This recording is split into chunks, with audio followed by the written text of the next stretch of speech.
السلام عليكم ورحمة الله. ازيكم يا حبايبي؟ عاملين ايه؟ يا رب تكونوا بخير. النهارده يوم جديد وفيديو جديد. فيديو النهارده بقى يعني كان قديم شوية، كنت مصوراه قبل كده فقلت بقى انزله معاكم، بما اني يعني عندي ظروف كده تمنعني ان انا اصور فيديوهات جديدة لفترة مؤقتة. بس اتمنى منكم يعني ان انتوا تشوفوا الفيديو وتشجعوني. وطبعا برحب بكل الناس الحلوة الجميلة اللي معايا في القناة، اخواتي وحبايبي. اهلا وسهلا بيكم، واللي لسه منضم معايا اهلا وسهلا بيكم، شرفتوني ونورتوني. ولأول مرة تشوفي قناتي اتشرفني طبعا اشتراكك معايا في القناة، وتفعلي زر الجرس على الكل عشان توصلي كل الفيديوهات.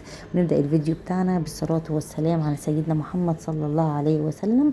ونشوف بقى الفيديو بتاعنا النهارده. بقى هنعمل مع بعض كده طاجن المكرونة اللي بنروح ناكله في محلات الكشري بالشيء الفلاني، هو مبيبقاش طبعا بنفس نظافة وجودة الايه اللي احنا هنعمله في البيت.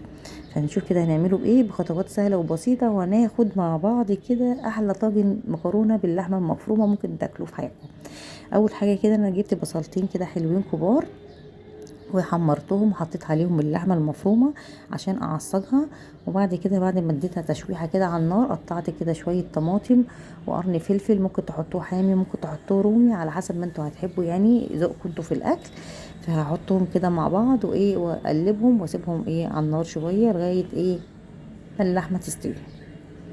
الطماطم والفلفل دول بيدي طعم كده وياخد اللحمه في حته تانية يعني. خلاص كده خلصت. في نفس الحله بقى هفضي اللحمه عشان ما نعملش مواعين كتير وكركبه كتير. هفضي اللحمه واحط ايه شويه زيت تاني مكانها. هي السهله سهله وسريعه، يعني مش هتاخد مننا وقت. احط حته توم كده مفروم معلقه كده حلوه، واقلبها كويس في الزيت، احمرها يعني يا دوب، وانزل بقى بالطماطم بتاعتي. بس كده يدينا عصقنا اللحمه، وعملنا ايه صوص الطماطم اللي هنحطه على المكرونه. طبعا هنا انا مش هسلق المكرونه، انا هحطها نيه كده على طول، وهي هتستوي كلها في بعضيها زي محل الكشري بالظبط ما بيعملوا. احنا بندوق ليه الطعم مختلف عشان خاطر هما بيحطوها نيه، فطبعا نشا المكرونه وكل حاجه فيها بتنزل في قلب الصوص بتاعي، وبتديها الطعم الحلو اللي انتوا بتدوقوه ده. هنا بقى خلاص الصلصه عندي اتسبكت، بحط لها التوابل بتاعتها، الفلفل الاسود والكمون والملح. هجيب بقى الطواجن اللي عندي، أنا عندي طواجن فخار كده زي ما انتم شايفين، هدهنها بقى ايه دهنه كده حلوه بالزيت عشان خاطر المكرونه ما تلزقش فيها، بما اني هحطها نيه. هوزع فيها بقى اللحمه كده زي ما انتم شايفين برضو في تحت كده بالتساوي.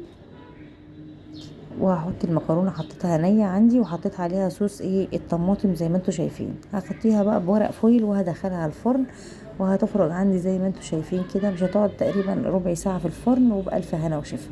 اشوفكم على خير ان شاء الله الفيديو الجاي.